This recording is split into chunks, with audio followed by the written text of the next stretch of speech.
The Los Angeles Dodgers are going into the 2025 MLB season with quite possibly the, on paper at least, most stacked rotation of all time. You have Yoshinobu Yamamoto, who's scheduled to start the first game in the Tokyo series against the Cubs. You have recently signed Blake Snell, who is scheduled to start the home opener against the Tigers in the end of March. You have Tyler Glasnow coming back from injury, and you have the newest Dodger, Roki Sasaki, with his incredibly high-velocity fastball and already one of the best splitters in the world without even throwing it in the MLB yet. This staff is as good as it is, while still healing from the injuries that last year gave them. Shohei Ohtani won't pitch until March, and recently re-signed Clayton Kershaw won't make his season debut until sometime in the summer. Because of that, the pitching plans have been adjusted seemingly month to month, at least when it comes to the news that comes out to the public. It was previously assumed that the Dodgers would run a six-man rotation all year long, since that's what Shohei Ohtani needs to be able to pitch and hit in the same season, as well as giving guys like Yamamoto extra rest and guys with injury history such as Glasnow and Snell extra day of rest, and giving Roki Sasaki an extra day of rest in his rookie season. However, it has now come out that the plan is to run a standard five-man rotation until Shohei is ready to come back in May and assume that sixth spot himself. And I only said 4 guys at the beginning of this video, meaning that the 5th starting spot for this team is open to start the year. And there are 3 particular candidates who started spring training healthy that I believe are the most likely to come up and take that spot. We're going to break down all 3 of those guys today, as well as some outside shots, and at the end I'm going to give my opinion about what I think the role for all of these guys should be. And without further ado, let's get into the first candidate. Fine on the corners. Got him with a breaking ball to finish off a 1-2-3 third. Tony Gonsolin is now a longtime vet of this Dodgers team, making his debut back in 2019. And he's now coming off of Tommy John surgery that kept him out for a healthy chunk of 2023 and the entirety of 2024, although he did make rehab starts in the minor leagues towards the end of last season and was even a candidate to be on the NLCS roster. That spot was eventually taken by Brent Honeywell, and we all know how that went. Tony Gonsolin's going into his age 30 season in Sports and Arsenal, in which, last time he pitched in the majors anyway, he threw his fastball around 40% of the time with an average speed of 92.5 miles an hour. His splitter, he threw 27% of the time with an average speed of 83. His slider, he threw 18% of the time with an average velocity of 87. And his cutter, he threw 15% of the time with an average velocity of 81 miles an hour. These pitch classifications might be slightly off. We'll get into that more with the next few candidates. They are pretty correct with Gonsolin.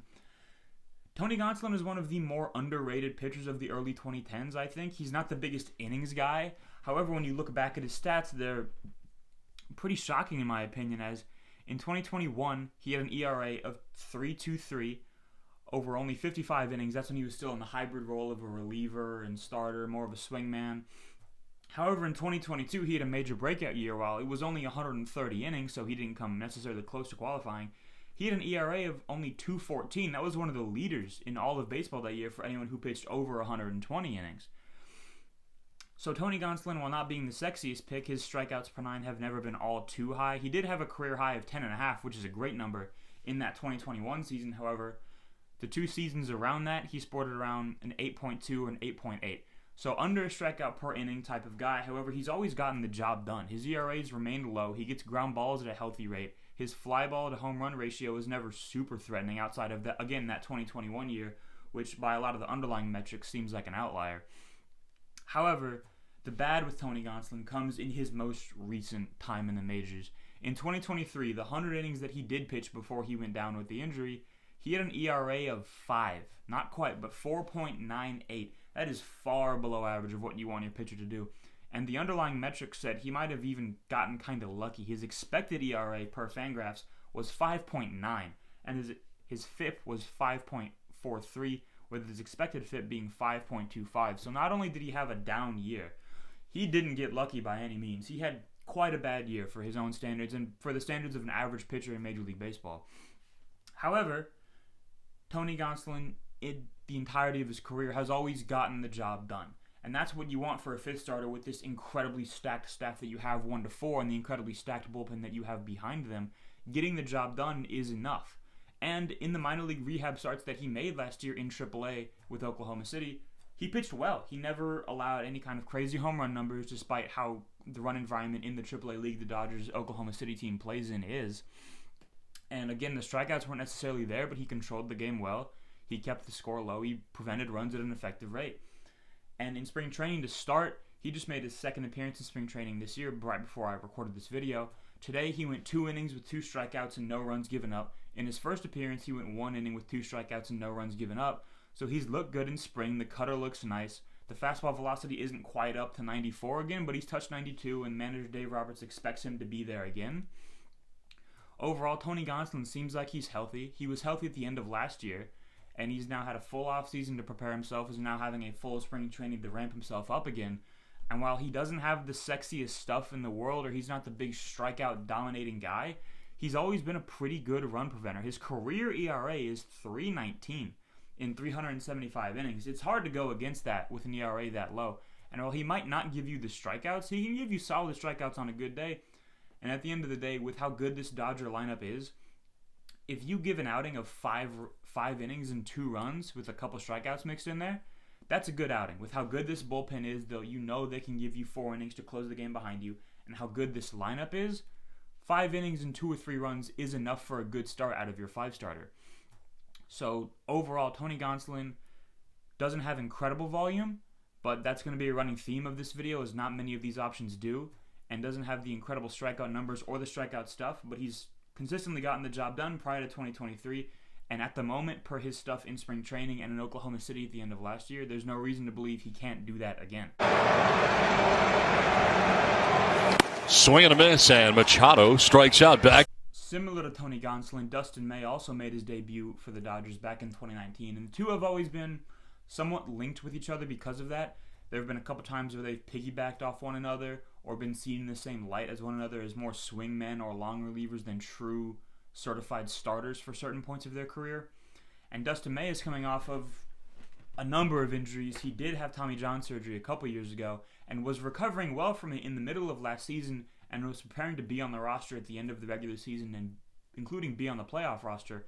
However, he had a freak injury that we now know was a piece of lettuce got stuck in his throat after eating a salad and made an L-shaped cut in his esophagus that required surgery that same night, and that kept him out even further. However, he is healthy to start spring training. He has already made his first outing, and he looked pretty good in it. Got his first strikeout, had an emotional response coming off the mound, knowing that he's now back after 2 really bad injuries to come back from.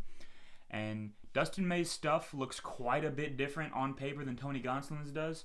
Last time he pitched in the majors in 2023, he threw his fastball 27% of the time at a 97-mile-an-hour velocity on average. He threw his cutter 15% of the time with a 93-mile-an-hour velocity.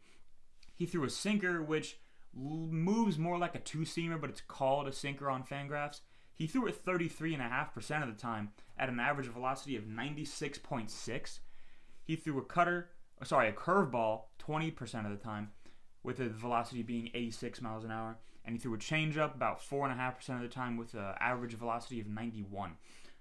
His stuff is much, much more electric than Tony Gonsolin, and that shows in his career stats. While he hasn't been the strikeout guy you would expect from those numbers being as nasty as they are, his best strikeout season came in 2021, where he unfortunately only made 5 starts, but he had a K per 9 of 13.7. And outside of that, his K per 9 has never been over 9. So while the strikeout stuff is there, the swing and miss stuff is there, the strikeouts have never really come through all the way. However, his career ERA is even lower than Tony Gonsolin's. Dustin May's career ERA is down at 3.10. And if you want to go season by season, 2019, he had a 3.63. 2020, he had a 3.57. 2021, he had a 3.74. In 2022, he did have a 4.5. However, he only made 6 starts that year. And the last season he played, he made 9 starts to a 2.63 ERA. This guy gets swing and misses, and he doesn't give up a lot of damage. However, the massive downside with Dustin May is his availability and the amount of workload and volume he's had in the past. Tony Gonsolin's career high innings were 130. Dustin May's career high innings is 56, and that was back in 2020. Since then, he threw 23 innings in 21, 30 innings in 22, and 48 really good innings, but only 48 innings in 2023. Dustin May has a long injury history. He has never completed a full season, as you can tell from what I just said. 2020 was the closest, but 2020 was only 60 games, and even then he didn't qualify for stat leaders that season. He has a long history of injuries, His elbow has injuries, his shoulders had injuries, and obviously he's had freak injuries, and that's just bad luck. But nonetheless, he's never thrown too many innings in a season, despite his stuff being as good as it is. And you saw in the clip I played before talking about him, his stuff is disgusting. He's nasty. His two-seamer, whatever you want to call it, it moves like crazy, and it's still really fast. He throws the ball up to high 90s. His curveball being in the mid-80s is disgusting. Not many guys can do that and control it as well as he does. He doesn't walk too many guys except for that 2022 year. But then again, it's hard to take too many of these stats seriously when the volume has been so low for all of them. You know what I mean? Either way, Dustin May has ridiculously good stuff. The injury history and volume availability is a concern for him. However, I do think he has better stuff than Tony Gonsolin. He just hasn't proven that he's been able to do it for long periods of time like Tony Gonsolin has. But there's no denying that Dustin May has electric stuff, an incredible fastball, great breaking stuff, and an amazing two-seamer that very few players have hit off of. And that's the best way to sum it up, is that yes, Dustin, he did make a spring training debut. Like I said, it was only one inning, but he got a strikeout. And he left all the guys that he got on base. He got into a bit of a pickle, but he induced a really weak ground ball to get a double play, and then he got that strikeout to end it. So he's looked good so far. I'm not sure when he's going to be making his second appearance. I imagine it will be soon. And when he does, I think we'll get a little more information on where he's at and where the team views him in the depth chart of starting pitchers. But to sum it up, incredible stuff, availability and volume issues, but he's healthy right now. So what do you make of that? It's a 5-0 Dodger lead. There's strike three. If you thought Dustin May's stuff was electric, you'll think something pretty similar about Bobby Miller. Former Dodgers top prospect, he made his debut in 2023, including starting a playoff game for the Dodgers against the Diamondbacks. That game didn't go great, but no game in that series went great for the Dodgers. So Bobby Miller did pitch last year. However, was nowhere near the success he had in his rookie year, but his arsenal is pretty good. In 2024, he had a fastball that he threw 38% of the time with an average velocity of 97.6. However, his highest average velocity for his fastball was back in 2023 in the majors when he threw it 29% of the time to an average velocity of 99. Average velocity. He would touch over triple digits quite frequently, even last year. He's got a sinker that isn't much slower. In 2023, it averaged 99 miles an hour, and last year it averaged 97 miles an hour. He's got a slider that he threw only 9% of the time last year to an 88 mile an hour velocity. However, in 2023, he threw it 17% of the time to a 90 mile an hour velocity. He's also got a curveball. In 2023, he threw 18% of the time to an 80 mile an hour velocity. And last year, he threw it to a similar 19% frequency and an 80 mile an hour velocity. His changeup has stayed relatively the same. He threw it 20% of the time last year to an 86 mile an hour velocity. And he did increase that last year because in 2023, he threw it 16% of the time to an 88 mile an hour velocity. So the overall trend from that is his arsenal did change quite a bit. He did not use his slider much, and across the board, his pitches were slower in 2024. However, my opinion is that you can attribute that to the injuries Bobby Miller had last year and the fact that he was seemingly rushed back from those injuries because the Dodger pitching depth was so depleted at the times that Bobby Miller was starting games.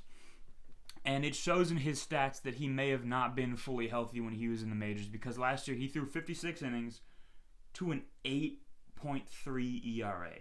Abysmal. Bobby Miller was not good last year. He had that first amazing start against the Cardinals where he threw 6 innings to, I think, 11 strikeouts and no runs.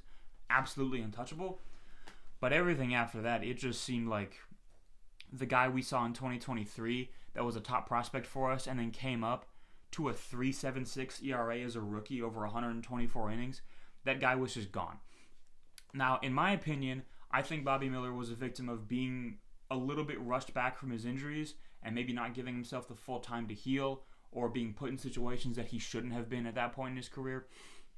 Either way, he was not good last year, but you heard the stuff for yourself. If his velocity can get back to what it was in 2023, I think he can be an incredible pitcher. He can have an amazing season. He can be borderline untouchable.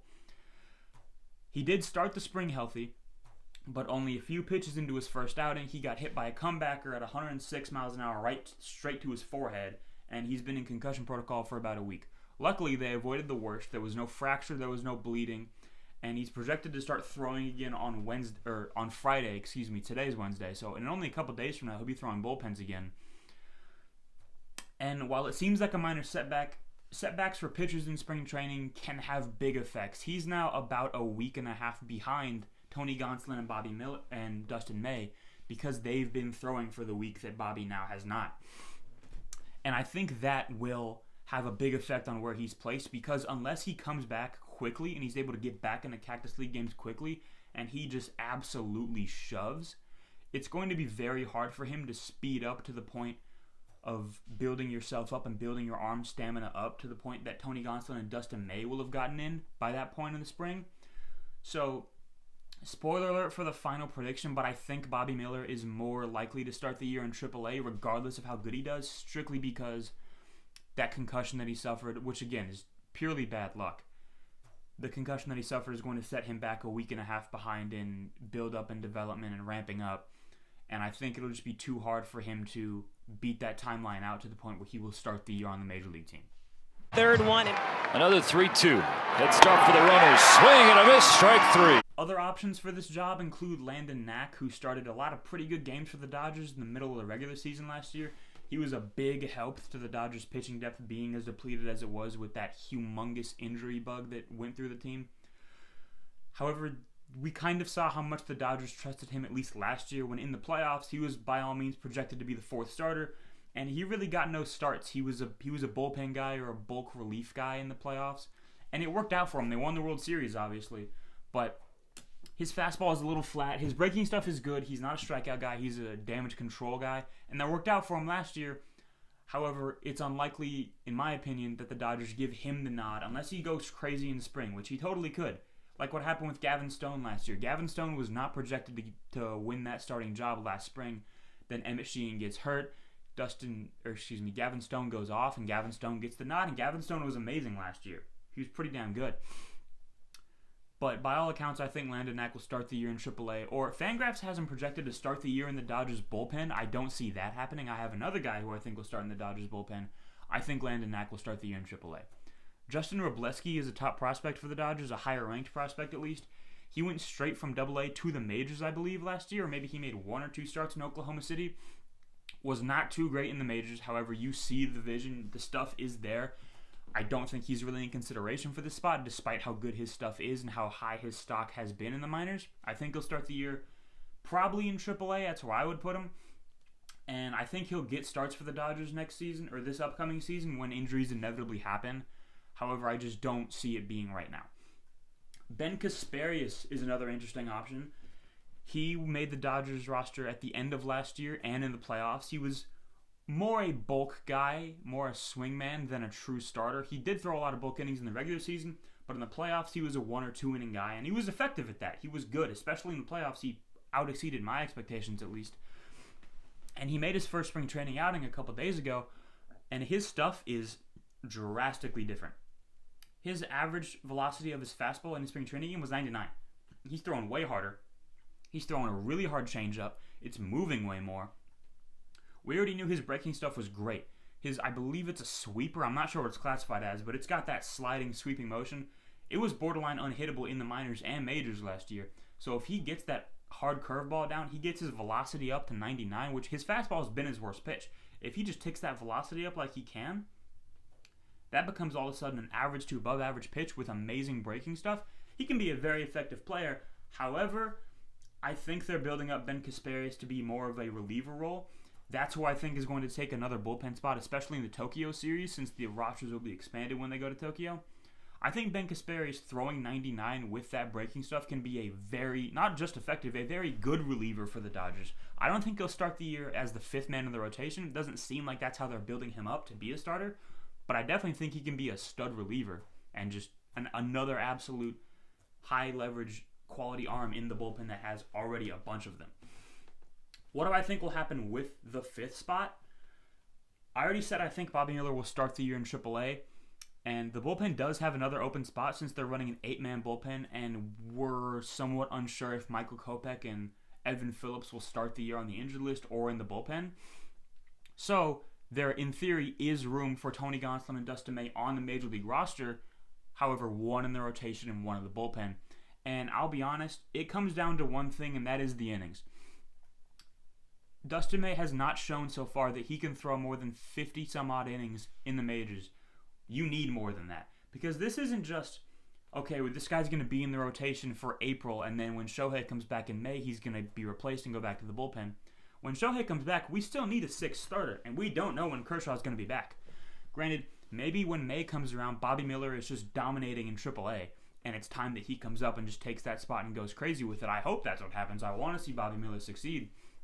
However, I think the safer option right now is Tony Gonsolin getting that fifth spot in the rotation and Dustin May being a long reliever swingman in the bullpen. So, to summarize, I think the bullpen should be something to start the season like Tanner Scott, Kirby Yates, Alex Vesia, Blake Trinan. I think one of Kopech or Phillips will probably be in there. Michael Grove won't be ready, but I don't think he was a major candidate anyway. And in my opinion, yeah, I think Ben Kasparias should make it. And I think Dustin May should make it as a long reliever. And after that, take your pick. Maybe Nick Frasso makes it, or maybe the other one of Kopech and Phillips is healthy and makes the bullpen. And that's your 8-man right there. Or Ricardo Henriquez gets the call. He's got amazing stuff. He throws over 100 miles an hour.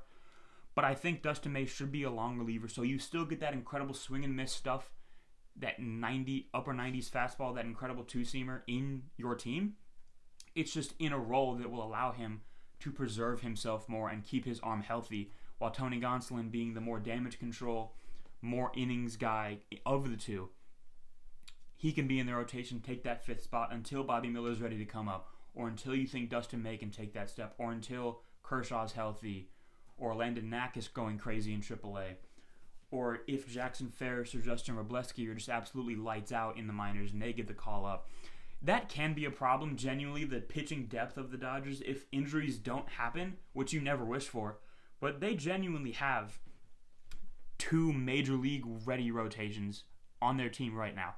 Let's just go over their interesting minor league starting pitchers according to Fangraphs. Bobby Miller, Nick Frasso, Justin Robleski, Ben Kasparias, and Justin Jarvis are their probably, or Christian Romero is their probably OKC rotation.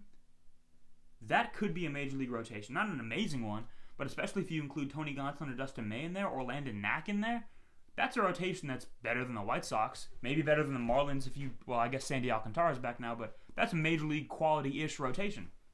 And there's an argument that none of those guys will start the year on the roster, even in the bullpen. The pitching depth could become a problem, but honestly, that's a much better problem to have than the problem they had last year of not having nearly enough of it. They've got a lot of guys healthy right now. Bobby Miller avoided the worst with his injury. But I think the way it'll break out of camp is the rotation will look something like Yamamoto, Blake Snell, Tyler Glasnow, Roki Sasaki, and Tony Gonsolin getting that fifth spot, with Dustin May being in the bullpen as the long reliever.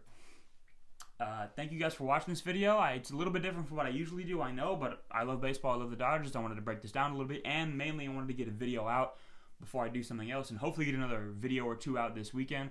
But either way, thank you guys for watching. Let me know if you agree in the comments, and I'll see you next time.